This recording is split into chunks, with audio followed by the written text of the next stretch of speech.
The silver moonlight cascaded over the rugged cliffside, illuminating the silhouette of a woman standing dangerously close to the edge, her skirts billowing in the wind like a ghostly flag of surrender. Delilah Armstrong felt nothing beneath her worn boots but 6 inches of rocky ledge, and beyond that, a 100-foot drop into the darkness of Eagle Canyon. The year was 1876, and she had nothing left to live for in the unforgiving landscape of the Arizona Territory. "Don't jump," a deep voice called from behind her. "There's still more ahead." Delilah froze, not daring to turn around. She hadn't heard anyone approach, hadn't expected anyone to follow her this far from town. Her fingers clutched the letter in her hand more tightly, the paper crumpling under the pressure. "What would you know about what's ahead for me?" she asked, her voice barely audible above the wind that whistled through the canyon. The man stepped closer, his spurs jingling with each careful movement. "I know enough to recognize when someone's at the end of their rope, and I know it's never as final as it seems." Curiosity finally made her turn her head. In the moonlight, she could make out the silhouette of a tall man in a wide-brimmed hat, a bandana around his neck, and what appeared to be a sheriff's badge glinting on his chest. "You're a long way from town, Sheriff," she said. "Blake Daniels," he offered, tipping his hat slightly. "And I reckon I could say the same about you, Miss Armstrong." Delilah's eyes widened. "How do you know my name?" Sheriff Daniels took another careful step toward her. "Small town. Word travels fast when someone new arrives. Especially someone who takes a room at the boarding house and then sets out alone at night toward Eagle Canyon." "Mrs. Patterson has a loose tongue," Delilah muttered. "Mrs. Patterson cares about her boarders," he corrected gently. "Now, why don't you step back from that edge and tell me what's brought you to such a desperate place?" Delilah looked down at the crumpled letter in her hand. "My brother is dead, the last of my family. There's nothing left for me now." "I'm mighty sorry to hear that," Sheriff Daniels said, his voice genuine, "but that doesn't mean your own story is over." "You don't understand," Delilah said, tears now flowing freely. "I came west to find him. He was all I had left after the war took our parents' farm. Now I'm alone in a strange town with nothing but $10 to my name and nowhere to go." Sheriff Daniels moved closer still, now only a few feet away. "Miss Armstrong, I've seen my share of tragedy in these parts, lost my own brother in the war, my parents to cholera, but I'm still standing." "Why?" she asked, truly curious. "Because sometimes life surprises you," he said, extending his hand. "Sometimes when you think there's nothing left, you discover something new, something worth living for." Delilah stared at his outstretched hand. It was calloused and strong, a working man's hand. For a moment, she remained poised on the edge, the wind at her back almost seemed to push her forward into the abyss. Then, after what felt like an eternity, she reached out and placed her trembling fingers in his. Sheriff Daniels gently pulled her away from the edge. As she stumbled slightly on the uneven ground, he caught her by the shoulders to steady her. In that brief moment of contact, Delilah felt warmth spreading through her body, chasing away the cold numbness that had settled in her bones. "Thank you," she whispered, suddenly embarrassed by her actions. "No need for thanks," he replied, releasing her once she was steady. "Just doing my job. Is saving desperate women from cliffs part of your usual duties?" she asked, a hint of wry humor creeping into her voice. The sheriff chuckled. "Can't say it is. But keeping the peace includes keeping folks alive to enjoy it." He gestured toward the path that led back to town. "May I escort you back to Mrs. Patterson's?" Delilah nodded, suddenly exhausted. "Yes, please." As they walked side by side down the narrow trail, Sheriff Daniels kept a respectful distance but remained close enough to catch her if she stumbled on the uneven ground. The moonlight illuminated their path, casting long shadows before them. "How did you know I was out here?" Delilah asked after several minutes of silence. "Mrs. Patterson saw you leave with nothing but that letter clutched in your hand and a look of despair on your face. She came to get me right away." "I see," Delilah murmured. "Your brother," the sheriff said gently. "Was he here in Silver Creek?" Delilah shook her head.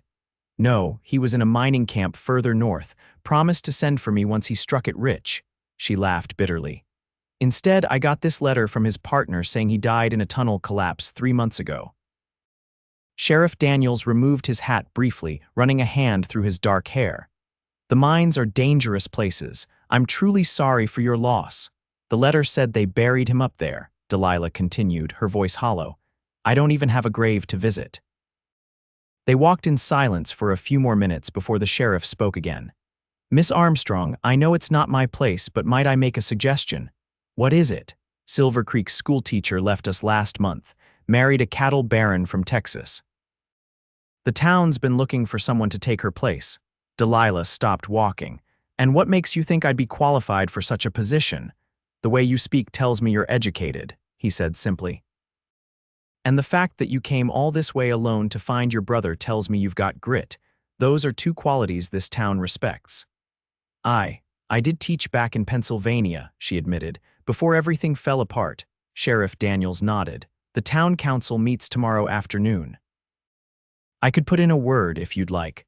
For the first time that evening, Delilah felt a tiny spark of hope. It was small, barely there, but it was something to grasp onto in the darkness. "I would appreciate that," she said softly. They continued walking, the distant lights of Silver Creek now visible in the valley below. The night was quiet except for the occasional hoot of an owl or the rustle of some small creature in the brush. "Sheriff Daniels," Delilah said as they neared the edge of town. "Yes, Miss Armstrong."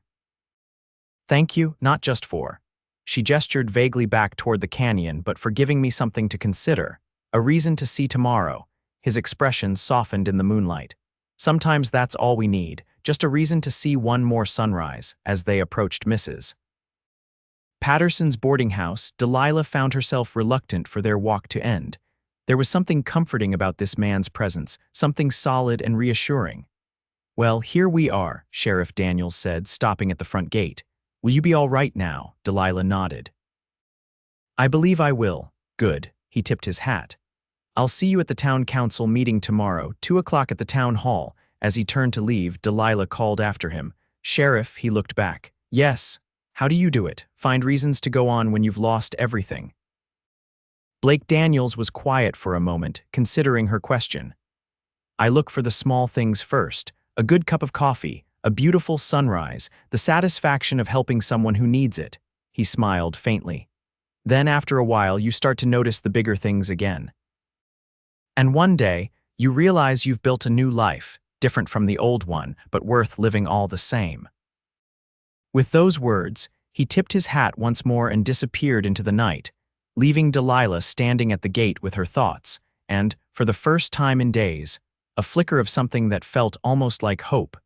Morning brought with it a clarity that had been absent the night before. Delilah rose early, washing her face in the basin of cool water that Mrs. Patterson had left for her. The landlady had said nothing about the previous night's events when Delilah had returned, but the older woman's eyes had been kind, her smile gentle as she wished Delilah good night. Now, as Delilah pinned her hair into a simple but neat style, she considered her reflection in the small mirror. Her eyes were still reddened from crying, but the desperation had faded. In its place was determination. If the town needed a teacher and she needed a purpose, perhaps it was Providence that had brought her to Silver Creek. A knock at her door interrupted her thoughts. "Miss Armstrong," Mrs. Patterson's voice called. "Breakfast is ready downstairs when you are." "Thank you," Delilah replied. "I'll be down shortly." She finished dressing in her second-best dress, a navy blue cotton with small white dots, and made her way downstairs to the dining room. To her surprise, Sheriff Daniels was seated at the table, deep in conversation with Mrs. Patterson. He stood when she entered, removing his hat. "Miss Armstrong, good morning." "Sheriff," she nodded, suddenly self-conscious. "I didn't expect to see you here." Mrs. Patterson bustled forward. "The sheriff often takes breakfast here, sits right there at that same spot every morning." She pulled out a chair for Delilah. "Come sit. You need to eat. You're too thin." Delilah sat across from Sheriff Daniels, noticing in the daylight what she had missed in the darkness. He was younger than she had initially thought, perhaps only in his early 30s. His face was tanned and weathered from the sun, with lines at the corners of his eyes that suggested he smiled often. His hair was dark brown, almost black, and his eyes were a striking blue that reminded her of the sky on a clear winter day. I spoke with Mayor Hollister this morning, Sheriff Daniels said, as Mrs. Patterson set plates of eggs, bacon, and biscuits before them. He's agreed to meet with you before the council session. I took the liberty of mentioning your teaching experience. Thank you, Delilah said, surprised by his initiative, though I must warn you, it's been some time since I stood before a classroom. Beggars can't be choosers, Mrs. Patterson interjected as she poured coffee. The children have been running wild for a month. Parents are at their wits' end. Sheriff Daniels nodded in agreement. We need someone with a firm hand and a good heart. The pay isn't much, but it includes a small house behind the schoolhouse. Nothing fancy, but it's yours as long as you hold the position. Delilah's heart skipped a beat, a house of her own. After years of boarding with others or sharing cramped quarters with her brother during their brief time together in Pennsylvania, the thought of having her own space was almost overwhelming. That's very generous, she managed to say. It's practical, Sheriff Daniels replied with a small smile. Can't have our teacher boarding forever. Too many prying eyes and wagging tongues in a place like this. A teacher needs her privacy and dignity.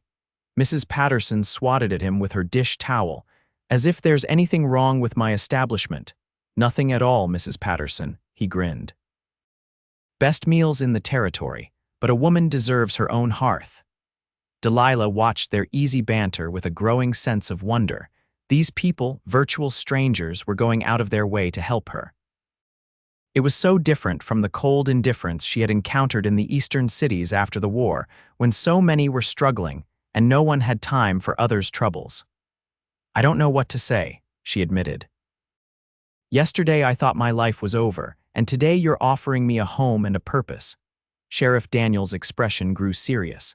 Life has a way of changing direction when you least expect it, Miss Armstrong, sometimes for the worse, but sometimes for the better. The trick is to keep moving forward long enough to see which way the wind blows next. After breakfast, Delilah spent the morning preparing for her meeting with the mayor.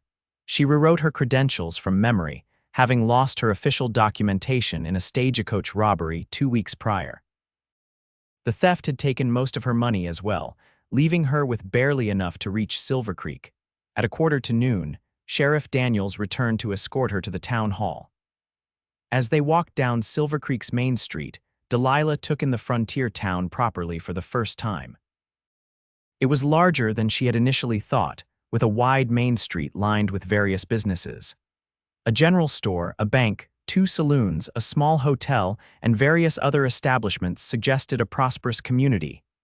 Silver Creek is growing, Sheriff Daniels explained as they walked. The silver mine 10 miles north employs over 100 men. Many have brought their families.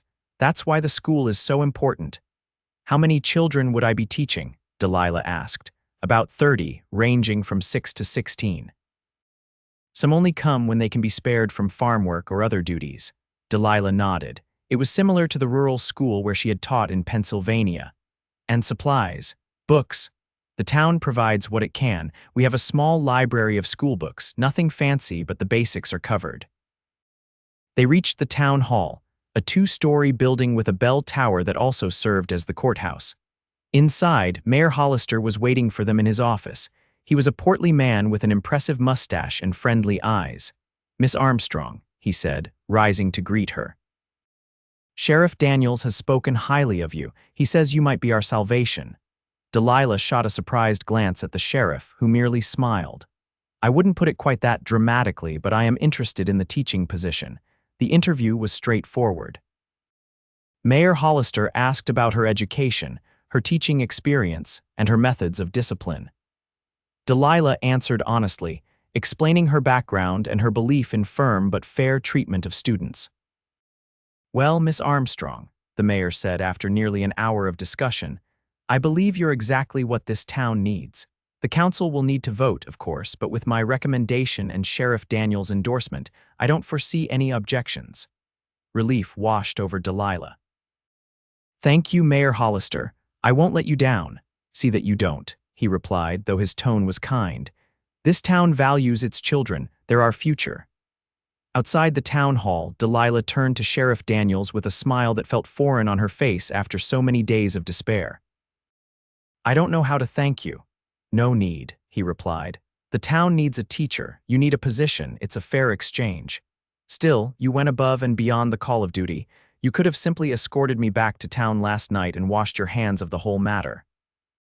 Sheriff Daniels looked at her for a long moment, his blue eyes serious.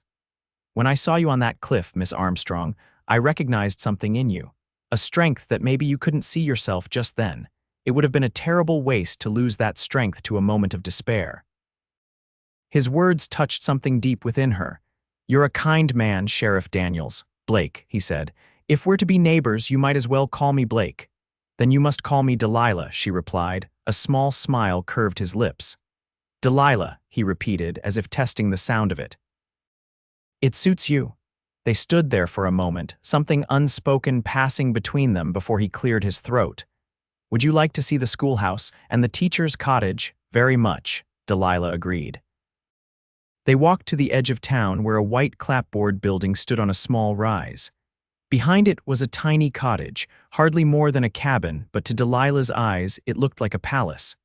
It's not much, Blake said as he unlocked the door to the cottage. One bedroom, a small sitting room, and a kitchen. There's a pump out back for water. Delilah stepped inside, her heart swelling at the sight. The previous teacher had left most of the furniture: a bed, a table with 2 chairs, a small sofa, and a bookshelf. It was simple but clean. It's perfect, she whispered, running her hand along the back of a chair. Absolutely perfect. Blake watched her from the doorway, his expression thoughtful. The council meets at 2. If they approve your appointment, which I'm certain they will, you could move in tomorrow. Delilah turned to him, unable to contain her smile. I never expected this. When I received that letter about my brother, I thought my world had ended, and now you have a new beginning, Blake finished for her. That's the thing about the West, Delilah. It's a place of endings, but also of beginnings. 2 hours later, Delilah stood before the town council, answering questions about her qualifications and her plans for the school. The 5 council members, including Mayor Hollister, listened attentively. Blake stood at the back of the room, his presence giving her confidence. When the vote came, it was unanimous. Delilah Armstrong was officially appointed as the school teacher of Silver Creek, effective immediately, with classes to resume the following Monday. As the meeting adjourned, townspeople approached to introduce themselves. Parents of future students, shopkeepers, the local doctor, and others welcomed her to the community. It was overwhelming but heartwarming. By the time she and Blake left the town hall, the sun was beginning to set, casting long shadows down the main street. Congratulations, Schoolmarm Armstrong, Blake said with a teasing smile. How does it feel? Surreal, Delilah admitted. 24 hours ago, I was standing on a cliff ready to end it all, and now I have a job, a home, and a future. Blake's expression grew serious. Life has a way of surprising us, Delilah, sometimes terribly, sometimes wonderfully. I'm glad you stayed to find out which it would be this time. As they walked back toward Mrs. Patterson's boarding house, Delilah found herself stealing glances at the man beside her. There was something about Blake Daniels that drew her, beyond his kindness and the help he had offered. A steadiness, a quiet strength that made her feel safe for the first time in years. Will you be at the schoolhouse tomorrow? She asked as they reached the boarding house gate. I can be, he replied, to help you settle in if you'd like. I would appreciate that, Delilah said. I don't have much to move, but an extra pair of hands is always welcome. Blake tipped his hat. Then I'll be here at 9. Mrs. Patterson usually serves breakfast at 8. Thank you, Blake, Delilah said softly, for everything. He held her gaze for a long moment. You're welcome, Delilah. Good night. As she watched him walk away, Delilah felt something stir within her that she had thought was dead and buried hope, not just for survival but for something more, something that might one day resemble happiness. The next morning dawned bright and clear, a perfect spring day in the Arizona territory. Delilah awoke early, excitement bubbling within her despite her attempts to temper it. Today she would move into her own home, modest though it might be. Today she would take the first real step toward her new life. She packed her few belongings: 2 dresses, undergarments, a nightgown, a hairbrush, and a few personal items, including a small daguerreotype of her parents and brother that she kept wrapped in a handkerchief. Everything fit easily into her single carpet bag. Mrs. Patterson had prepared a hearty breakfast, and Blake arrived precisely at 9 as promised. He wore his sheriff's badge as always, but had foregone his gun belt for the day. "Ready?" he asked when she appeared at the door with her bag. "More than ready," Delilah replied with a smile. They walked to the general store first, where Blake introduced her to the proprietor, Mr. Franklin, a balding man with kind eyes and a ready smile. "The town council has approved a small stipend for you to purchase necessary items for your new home," Blake explained. "Bedding, dishes, that sort of thing." Delilah was overwhelmed by the gesture. "That's incredibly generous." Mr. Franklin waved away her thanks. "It's practical, Miss Armstrong. Can't have our teacher sleeping on a bare mattress or eating off the floor." With Blake's help, Delilah selected simple but good quality items: sheets, blankets, towels, a set of dishes, cooking utensils, and a few pantry staples. Mr. Franklin promised to have everything delivered to the cottage within the hour.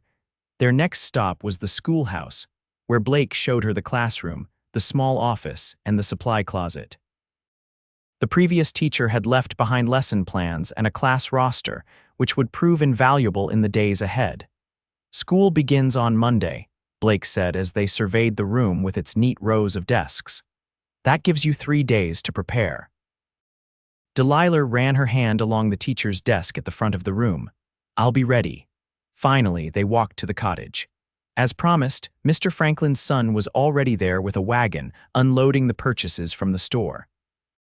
Blake helped carry everything inside, and together they made up the bed with fresh linens, arranged the dishes in the small kitchen cupboard, and stocked the pantry. By early afternoon, the cottage was transformed from a vacant shell into a cozy home. It was simple, but it was hers, and Delilah felt a sense of pride and ownership that she hadn't experienced in years. "What do you think?" Blake asked as they stood in the center of the main room, surveying their work.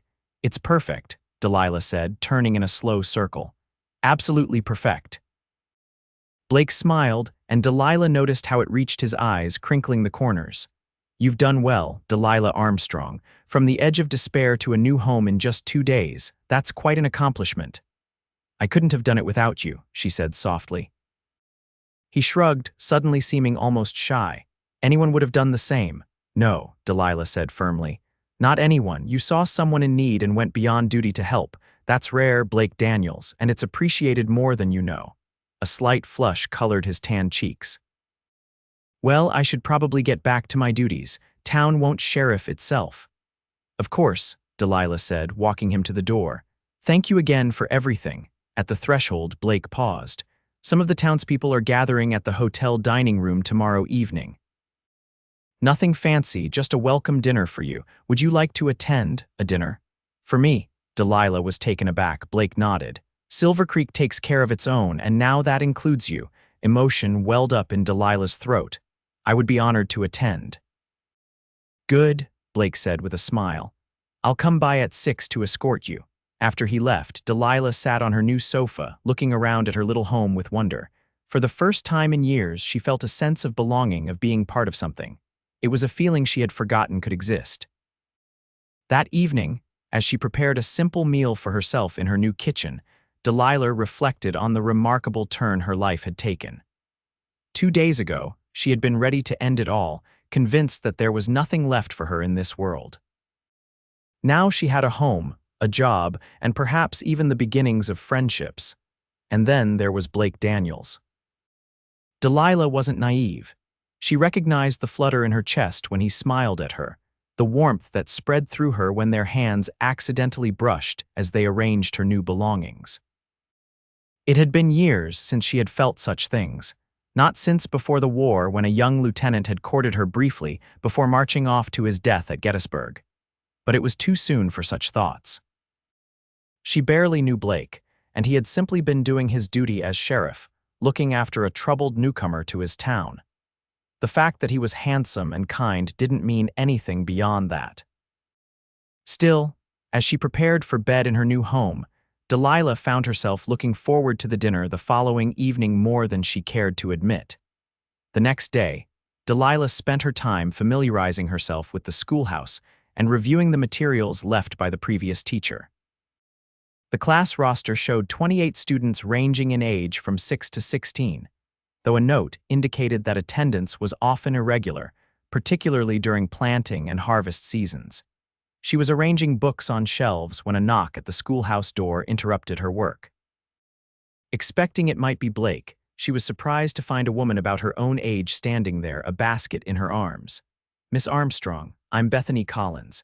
My husband runs the livery stable. I thought you might appreciate a home-cooked meal, what with just moving in and all." Touched by the gesture, Delilah invited her in. "That's very thoughtful of you, Mrs. Collins." "Bethany, please," the woman insisted as she placed the basket on the teacher's desk. "I have 2 children who will be in your class, Samuel, who's 8, and Emma, who's 10. She smiled ruefully. "Samuel's a handful, I'm afraid, full of energy and not always directed toward his studies." Delilah laughed. "Every class has at least one, sometimes several." They chatted for a while, with Bethany offering insights about the town and its inhabitants. She was warm and forthcoming, and Delilah found herself relaxing in her company. "And what about you?" Bethany asked eventually. "What brought you to Silver Creek?" Delilah hesitated. She wasn't ready to share the full truth about her arrival or her near departure from this world, but she couldn't lie outright. "My brother was working in a mining camp north of here. I came west to join him, but he died before I arrived." Bethany's expression softened with sympathy. "I'm so sorry, that must have been devastating." "It was," Delilah admitted, but everyone here has been so kind, Sheriff Daniels especially." At the mention of Blake, a knowing look crossed Bethany's face. "Blake's a good man, the best. This town's lucky to have him." "He seems very dedicated to his job," Delilah observed carefully. Bethany's smile widened slightly. "To his job, yes, and to the people of this town. He's been sheriff for 5 years now, ever since the previous one was killed in a robbery. Blake was deputy then. Tracked down the killers across 3 territories and brought them back to face justice." "That's impressive," Delilah said, trying to imagine the steady, gentle man she knew hunting down dangerous criminals. "There's more to Blake Daniels than meets the eye," Bethany said enigmatically. "But I'll let him tell his own story if he chooses to." She stood, smoothing her skirts. "I should get back. My husband will be wondering where I've disappeared to." After Bethany left, Delilah opened the basket to find a still warm loaf of bread, a jar of preserves, a wedge of cheese, and some sliced ham. It was a simple but thoughtful gift, and it reinforced her growing sense that Silver Creek might indeed become a true home for her. The remainder of the afternoon passed quickly as Delilah continued organizing the schoolroom and planning her first week of lessons. By the time she returned to her cottage to prepare for the evening's dinner, she was tired but satisfied with her progress.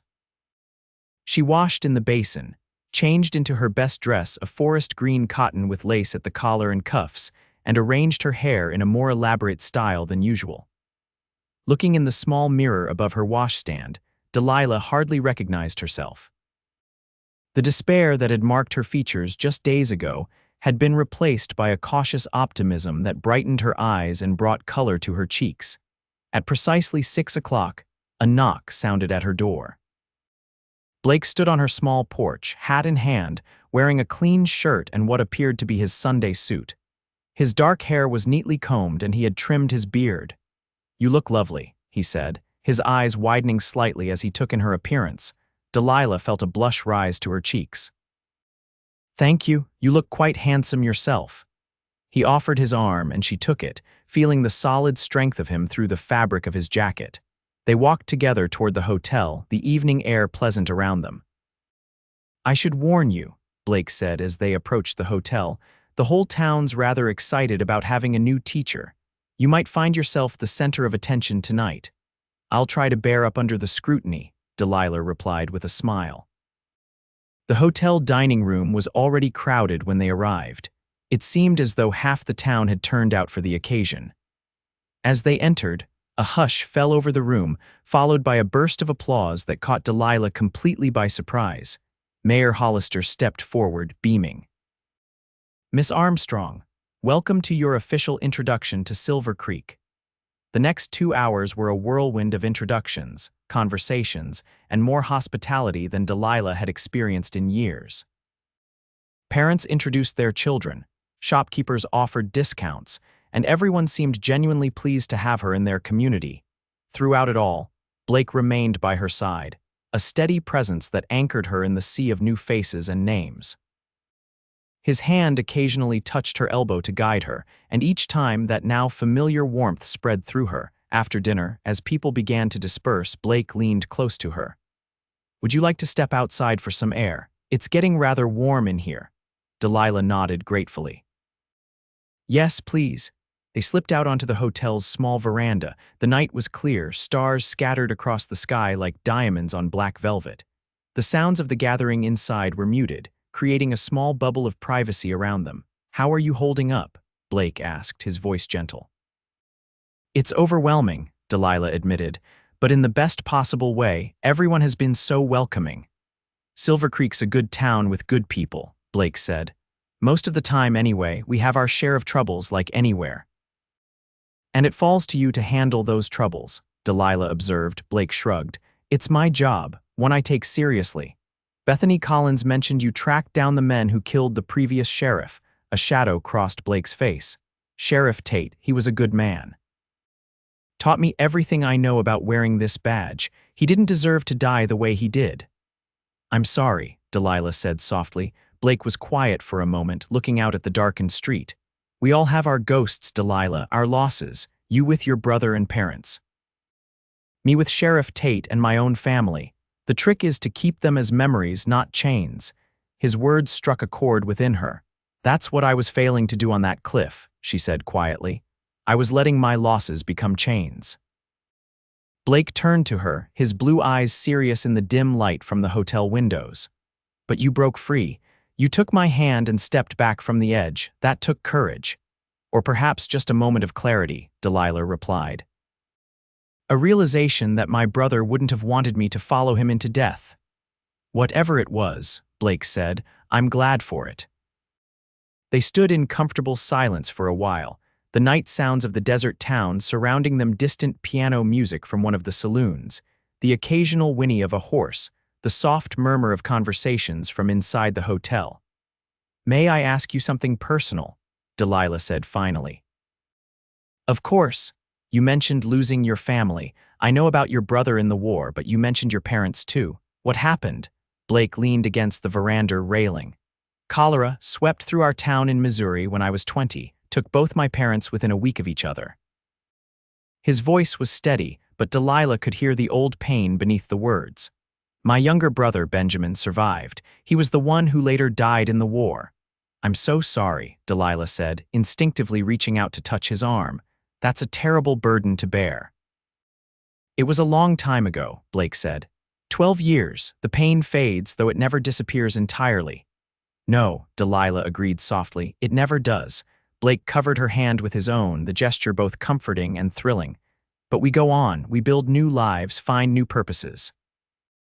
And new people to care about," Delilah added, surprising herself with her boldness. Blake's eyes met hers, something unspoken passing between them. "Yes," he said quietly, "new people to care about." The moment stretched between them, charged with possibility. Then from inside the hotel, someone called Blake's name, breaking the spell. "Sheriff Daniels, you out there, got a situation needs your attention." Blake sighed, reluctantly releasing her hand. "Duty calls, I'm sorry." "Don't be," Delilah said. "It's who you are." He hesitated. "Will you be all right getting home?" "Of course. It's not far and Silver Creek seems safe enough. Still, I'd feel better if—" Blake turned toward the door. "Bob, send Bethany Collins out here, would you?" A moment later, Bethany appeared, her eyebrows raised questioningly. "Bethany, would you mind walking Miss Armstrong home? I've been called away."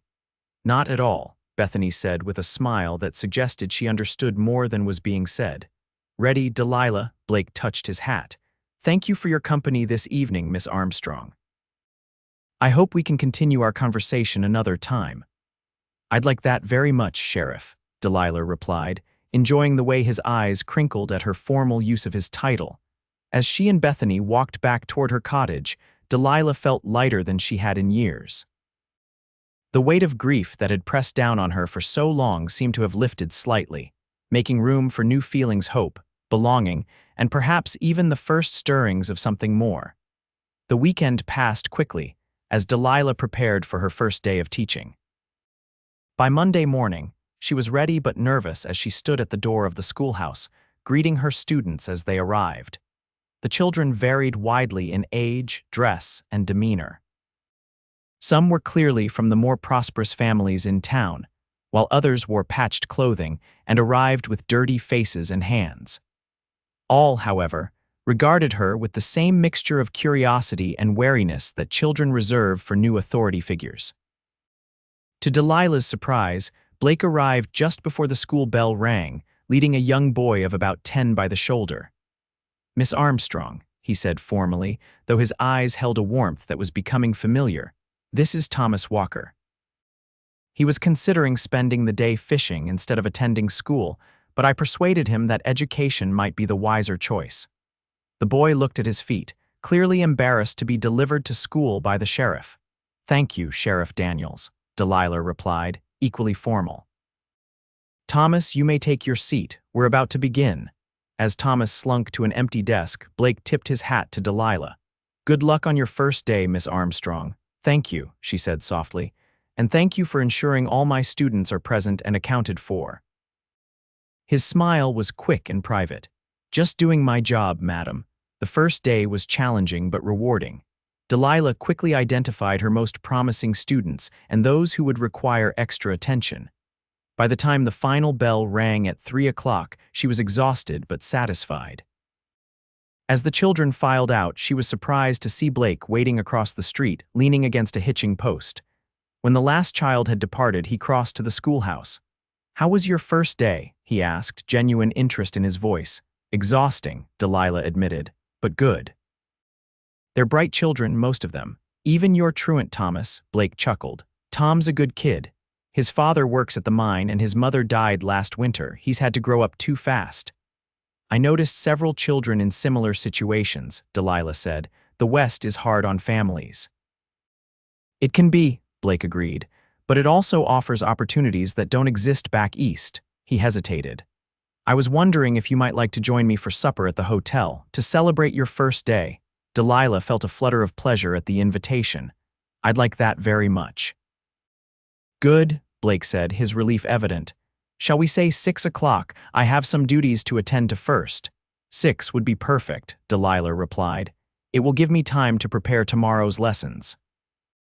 As she watched him walk away, Delilah acknowledged to herself what she had been trying to deny: she was developing feelings for Blake Daniels that went beyond gratitude or friendship. It was too soon, perhaps, and undoubtedly complicated by the circumstances of their meeting.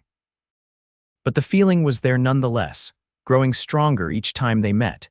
That evening, their dinner at the hotel was relaxed and enjoyable. Blake told stories about the town and its inhabitants, making Delilah laugh with his dry observations and gentle humor. She, in turn, shared anecdotes from her first day of teaching. "You seem to have settled in well," Blake observed as they lingered over coffee. "The children already respect you." "They're testing me," Delilah corrected with a smile, as all children do with a new teacher. "But yes, I think it's going well." Their conversation flowed easily, touching on books they had read, places they had seen, and their shared love of music. Delilah discovered that Blake played the guitar, though he claimed to do so poorly, and she admitted to having studied piano before the war took her family's instrument along with their farm. "Perhaps we should convince the town to invest in a piano for the school," Blake suggested. "Music education is important." "That would be wonderful," Delilah agreed, "though I suspect books and slates are higher priorities." "Still, it's something to consider for the future," Blake said. The way he said "future" made Delilah wonder if he was thinking, as she was, about the possibility of a shared one. After dinner, Blake walked her home through the quiet streets of Silver Creek. The night was cool, and when Delilah shivered slightly, Blake removed his jacket and placed it around her shoulders despite her protests. "I'm used to the night air," he insisted. "Part of the job." His jacket was warm from his body and carried his scent leather soap and something distinctly him. Delilah drew it closer around herself. Touched by the gesture at her door, they paused, neither seeming eager for the evening to end. "Thank you for dinner," Delilah said. "It was lovely." "The pleasure was mine," Blake replied. He hesitated, then added, "Delilah, I've enjoyed spending time with you these past few days." "As have I," she said softly. Blake took a step closer, and Delilah's heart began to race. "I know it's soon. You've only just arrived in town and under difficult circumstances, but I find myself thinking about you when we're apart." Delilah's breath caught in her throat. "I think about you too." Blake reached out slowly, giving her time to step back if she wished, and took her hand in his. His palm was warm and calloused, a working man's hand, but his touch was gentle as his thumb traced small circles on her skin. "I'd like to court you properly, Delilah Armstrong, if you're amenable." The formal request, so at odds with the casual ways of the frontier, touched Delilah deeply. "I would like that very much, Blake Daniels." His smile in the moonlight was radiant. "Then may I call on you tomorrow evening? Perhaps we could walk by the creek after you finish your school day." "I'd enjoy that," Delilah replied. For a moment, it seemed as though he might kiss her, and Delilah found herself hoping that he would. Instead, Blake lifted her hand to his lips, pressing a gentle kiss to her knuckles. "Until tomorrow, then," he said, his voice lower than usual. "Until tomorrow," Delilah echoed, reluctantly slipping his jacket from her shoulders and returning it to him. As she closed her door behind her, Delilah leaned against it, her heart full to bursting. Just days ago, she had believed her life was over. Now, impossibly, it seemed to be just beginning. The weeks that followed were some of the happiest of Delilah's life. Her days were filled with teaching, and her evenings often spent in Blake's company. They walked along the creek, attended church socials together, and sometimes simply sat on her porch talking until the stars were thick in the sky. Silver Creek embraced her as one of its own. She formed friendships with several of the women in town, particularly Bethany Collins, who became a confidante and ally. The children in her school showed steady improvement, even Thomas Walker, who revealed a surprising aptitude for mathematics once Delilah gained his trust. Blake courted her with an old-fashioned gentility that Delilah found deeply appealing.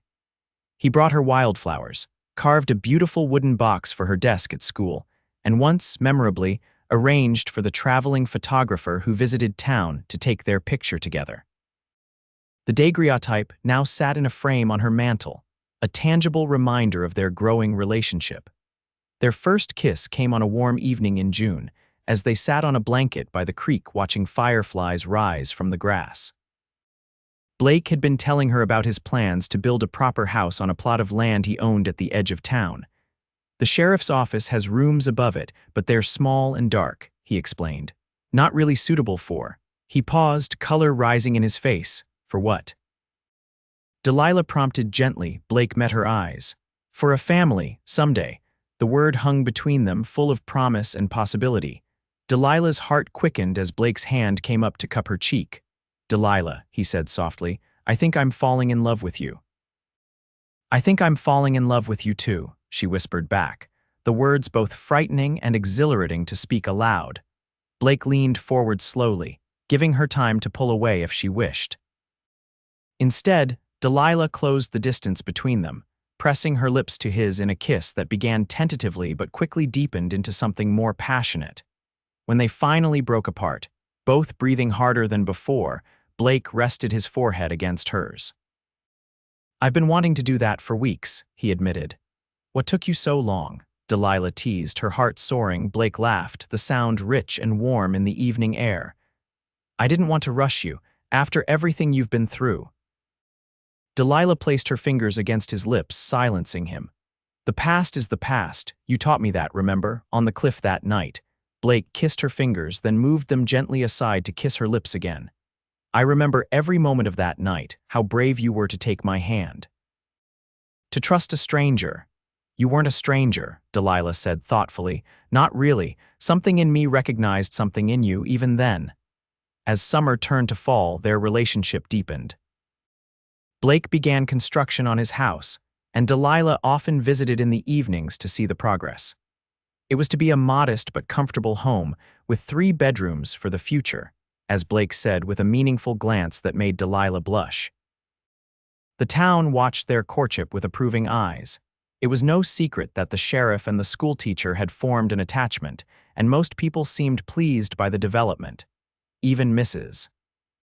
Patterson, who had initially warned Delilah not to rush into anything, had grudgingly admitted that Blake was a good man, as men go. Not everything was perfect, of course. Blake's duties as sheriff sometimes took him away from town for days at a time, tracking criminals or resolving disputes in outlying areas.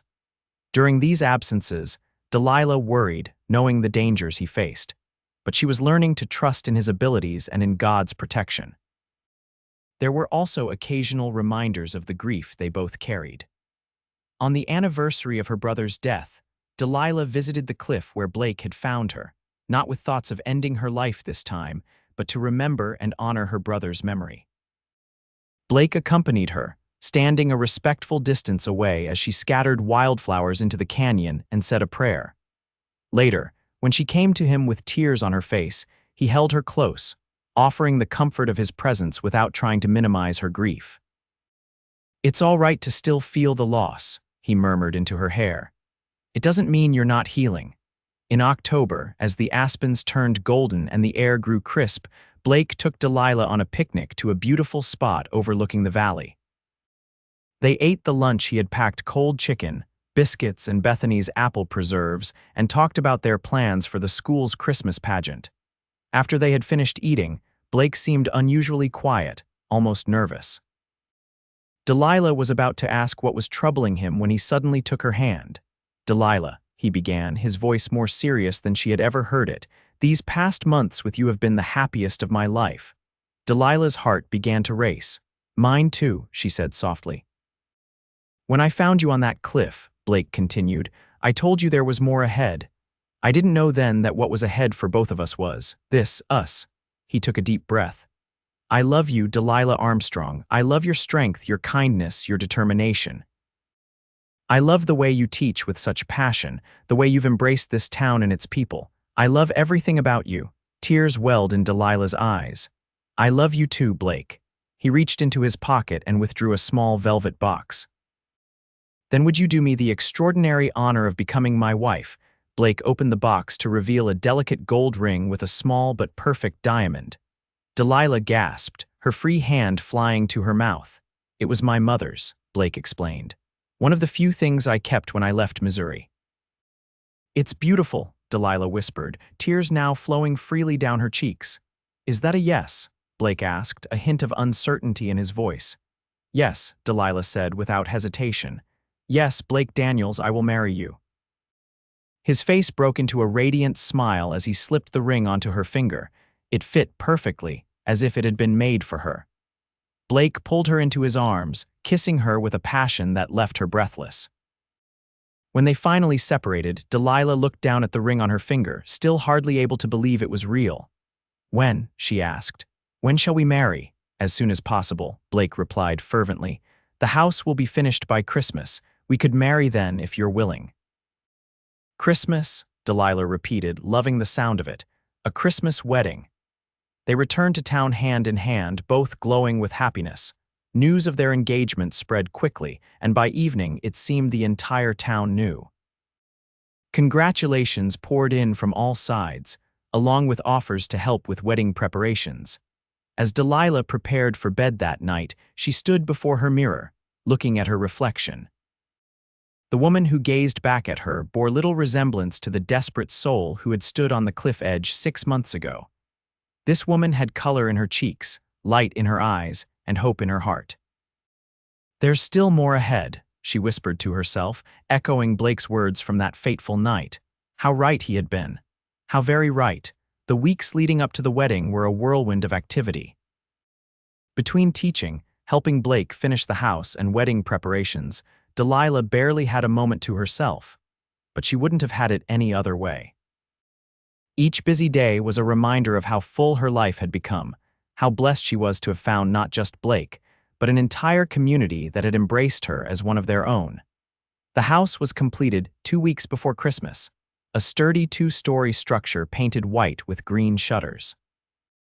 Blake had surprised Delilah by installing a small piano in the parlor, purchased from a family moving back east. "How did you manage to keep this a secret?" Delilah had asked, running her fingers reverently over the keys. "It wasn't easy," Blake admitted with a grin. "Half the town was in on it. Had to swear them all to secrecy." The gesture touched Delilah deeply. It wasn't just the piano itself, though that was a generous gift. It was the thought behind it, the understanding of what music meant to her, and the effort to keep it a surprise despite the town's notorious gossip network. Their wedding was set for Christmas Eve, to be held in the small church that served Silver Creek. Delilah had chosen Bethany as her matron of honor, while Blake had asked the town's doctor, with whom he had formed a close friendship, to stand as his best man. Bethany and several other women had helped Delilah sew her wedding dress, a creation of ivory satin with lace trim salvaged from Bethany's own wedding gown. It was simple but elegant, and when Delilah tried it on for the final fitting 3 days before the wedding, even practical misses. Patterson had tears in her eyes. "You look beautiful, dear," the landlady said, patting Delilah's hand. "Sheriff Daniels is a lucky man." "I'm the lucky one," Delilah replied softly. On the morning of Christmas Eve, Delilah awoke to a light dusting of snow, rare in this part of Arizona but perfectly timed for their wedding day. It was as if nature itself was celebrating with them, transforming the desert landscape into a winter wonderland. As tradition dictated, Blake and Delilah didn't see each other that day until the ceremony. Bethany and several other women helped Delilah prepare at the boarding house, where she had spent her last night as a single woman. "Are you nervous?" Bethany asked as she arranged Delilah's hair in an elaborate updo adorned with small white flowers. "A little," Delilah admitted, "but mostly I'm just happy, happier than I ever thought I could be again." Bethany smiled at her in the mirror. "You deserve it, both of you do." As the afternoon faded into evening, it was time. The church was lit with dozens of candles, and pine boughs adorned with red ribbons decorated the pews. Nearly the entire town had crowded into the small building, with latecomers standing at the back. Mayor Hollister had agreed to give Delilah away, a role he accepted with tearful gratitude. As the small church organ began to play, he offered Delilah his arm. "Ready, my dear?" he asked kindly. Delilah took a deep breath and nodded. "More than ready." The doors opened, and Delilah's eyes immediately found Blake, standing at the altar in a new black suit, his face alight with love and wonder as he watched her walk toward him. In that moment, every step of her difficult journey, the losses, the grief, even that terrible night on the cliff seemed to fall into place as part of a greater plan that had led her here, to this man and this life. When Mayor Hollister placed her hand in Blake's, Delilah felt a sense of coming home that transcended any physical dwelling. This was where she belonged. The ceremony was simple but profound. They exchanged vows they had written themselves, promises to love, honor, and cherish each other through whatever life might bring. When Blake slipped the gold band onto her finger to join her engagement ring, his hands were steady but his eyes were bright with unshed tears. "I now pronounce you husband and wife," the minister declared. "You may kiss your bride." Blake's kiss was tender and reverent, a promise sealed before God and their community. As they turned to face their friends and neighbors, now as husband and wife, the church erupted in applause and cheers. The celebration afterward was held in the hotel dining room, transformed for the occasion with evergreen boughs, candles, and red and white bunting. There was music, dancing, and enough food to feed the town twice over, as everyone had contributed something to the feast. "Mrs. Daniels," Blake murmured as they shared their first dance as husband and wife. "How does it sound?" "Perfect," Delilah replied, leaning her head against his shoulder. "Absolutely perfect." Late that night, Blake carried Delilah over the threshold of their new home. A fire had been laid in the hearth and lit by thoughtful neighbors, filling the house with warmth and flickering light. Small touches were evident everywhere: fresh flowers on the table, a bottle of wine with 2 glasses, and a beautiful quilt on the bed, a wedding gift from the town's quilting circle. "Welcome home, Mrs. Daniels," Blake said, setting her gently on her feet but keeping his arms around her. "Home," Delilah repeated, savoring the word. Our home. Their first night as husband and wife was everything Delilah had dreamed it would be: tender, passionate, and filled with love.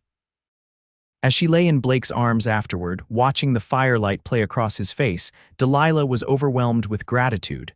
"What are you thinking?" Blake asked, brushing a strand of hair from her face. "I was thinking about that night on the cliff," Delilah admitted. "How close I came to missing all of this, missing you." Blake pulled her closer. "But you didn't. You chose to live to take my hand, and I will be forever grateful that you did." "You saved my life that night," Delilah said softly. "And you saved mine," Blake replied, surprising her. At her questioning look, he explained, "I was existing, Delilah, not living. Doing my job, going through the motions. You brought me back to life." They fell asleep in each other's arms, the snow falling gently outside their window, beginning their married life on Christmas Day. Spring of 1877 brought new beginnings for the Daniels household. Blake's position as sheriff remained demanding but fulfilling, while Delilah continued to teach, her students showing remarkable progress under her guidance. Their home had become a center of community life, hosting Sunday dinners, quilting bees, and music evenings where Blake played guitar while Delilah accompanied him on the piano. In late April, as wildflowers carpeted the desert, Delilah made a discovery that filled her with both joy and trepidation. After 2 weeks of morning sickness that she had attempted to hide from Blake, she finally consulted the town doctor, who confirmed what she had begun to suspect: she was with child. That evening, she prepared Blake's favorite meal, beef stew with dumplings, and set the table with their best dishes. When he returned home, tired but pleased after resolving a land dispute that had threatened to turn violent, he noticed the special preparations immediately. "What's the occasion?" he asked, kissing her cheek as he hung up his hat and gun belt. "Can't a wife prepare a nice meal for her husband without there being an occasion?" Delilah replied with feigned innocence. Blake studied her face, his eyes narrowing slightly. "She can. But my wife usually has flour on her apron when she makes dumplings, not a perfectly clean dress and her hair done up special." Delilah laughed. "You're too observant for your own good, Sheriff. It's my job to notice things," he said, pulling her into his arms. "Like how my beautiful wife has been looking a bit green around the gills in the mornings lately, but didn't want to worry me." Delilah's eyes widened. "You knew?" "Suspected," Blake corrected. "Hoped." His hands moved to rest gently on her still flat stomach. "Am I right?" Tears filled Delilah's eyes as she nodded. "Dr. Wilson confirmed it today. We're going to have a baby, Blake, in November." The joy that transformed Blake's face was something Delilah knew she would remember for the rest of her life. He lifted her off her feet, spinning her around carefully before setting her down and kissing her with such tenderness it brought fresh tears to her eyes. "A baby," he whispered against her lips. "Our baby." "Are you happy?" Delilah asked, suddenly unsure. "Happy doesn't begin to describe it," Blake said firmly. I don't even have words, Delilah. You've made me the happiest man in the Arizona Territory." They shared the news with close friends first, then announced it to the town after Delilah reached her 4th month, and her condition became more obvious. The community responded with typical generosity offers of hand-me-down baby clothes, advice, solicited and unsolicited, and promises of help once the baby arrived. As Delilah's pregnancy progressed, Blake became increasingly protective, a trait Delilah found both endearing and occasionally frustrating. He insisted on hiring a young woman to help with household chores, overruling Delilah's protests that she was perfectly capable of managing on her own. "You're teaching full days and growing our child," Blake said firmly. "That's more than enough work for any woman." By fall, Delilah had reluctantly agreed to take a leave of absence from teaching until after the baby was born. The town council had hired a temporary replacement, a young man fresh from a teaching college in California who looked to Delilah for guidance and lesson plans. On a crisp November evening, as the first snow of the season began to fall, Delilah felt the initial pains that signaled the beginning of labor. Blake, who had been watching her like a hawk for weeks, recognized the signs immediately and sent for both the doctor and Bethany Collins, who had agreed to assist with the birth. The labor was long and difficult.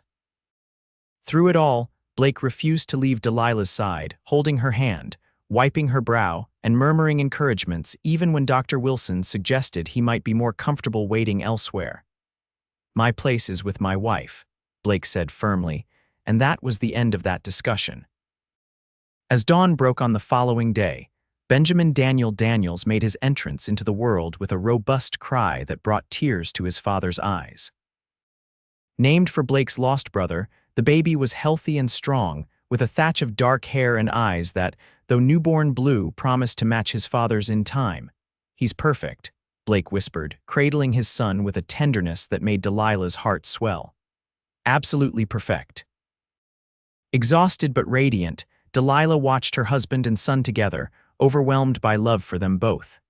The journey that had brought her to this moment had been marked by loss and grief, but also by unexpected joy and second chances. "I love you," she said softly. "Both of you." Blake looked up, his eyes shining with unshed tears. "And we love you, more than words can say." In the years that followed, the Daniels family flourished. Delilah returned to teaching part-time when Benjamin was 6 months old, bringing him with her to school in a basket that sat beside her desk. The arrangement worked well, with older students often taking turns holding the baby when he was fussy. Blake continued as sheriff, his reputation for fairness and integrity growing throughout the territory. There were dangerous moments, times when Delilah waited anxiously for his return, but he always came home to her, sometimes battered or weary, but alive. When Benjamin was 2, a sister joined the family. They named her Hope, a testament to the feeling that had brought them together and sustained them through life's challenges. She was fair where her brother was dark, with Delilah's green eyes and Blake's stubborn chin. Life in Silver Creek wasn't always easy. There were droughts that threatened crops, occasional outbreaks of illness that claimed lives, and the constant dangers inherent in frontier existence. But through it all, Blake and Delilah faced each challenge together, their love a steady anchor in uncertain times. On their 5th wedding anniversary, Blake took Delilah back to Eagle Canyon, to the very cliff where they had first met. Their children were safely with Bethany for the night, giving them a rare opportunity to be alone together.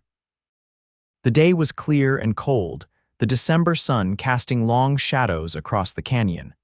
Blake spread a blanket on the ground a safe distance from the edge, and they sat together, sharing a simple picnic and memories of their life together. "Do you ever think about that night?" Blake asked, his arm around Delilah's shoulders as they gazed out at the view. "Often," Delilah admitted. "I think about how close I came to missing all of this, you, our children, our life together. I was so afraid you wouldn't take my hand," Blake said quietly. "That I wouldn't find the right words to reach you." Delilah turned to face him, cupping his beloved face in her hands. "But you did. You said exactly what I needed to hear, that there was still more ahead." Blake smiled, pressing his forehead to hers. "And was there more ahead?" "More than I ever dreamed possible," Delilah whispered, kissing him softly. "And the best is yet to come." As they sat together on the blanket, watching the sun set over the canyon where their story had begun, Delilah reflected on the journey that had brought her to this place of joy and fulfillment. The road had not been easy, marked as it was by loss and grief.